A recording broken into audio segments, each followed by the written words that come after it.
Umhlalo olunya kumfumfu usuku lokugqugquzela ukuthi abantu bazinakekele ngokwezempilo. The deepening of the awareness about being active has to be the talk of everybody in the country, and everyone has to be involved. So all of our country is going to be active. As I say, we miss those massive attendance of people. We hope going forward that will happen because we want particularly young people. iVodacom Blue Bulls nebisingathelo umcimbi ithi kube nzima kakhulu kulezi inyanga ezedlule ukuzilolonga ngenxa ye-lockdown. On the professional side, obviously the guys was monitored by the professional coaches.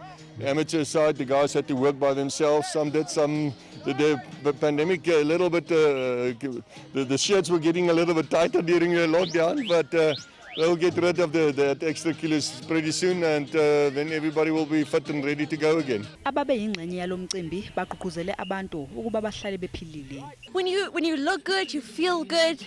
I just think it's important as well for health reasons, of course. Ngaphansi kwesigaba sokuqala se-lockdown seyivuliwe zonke izindawo zokuzilolonga nokuzivocavoca.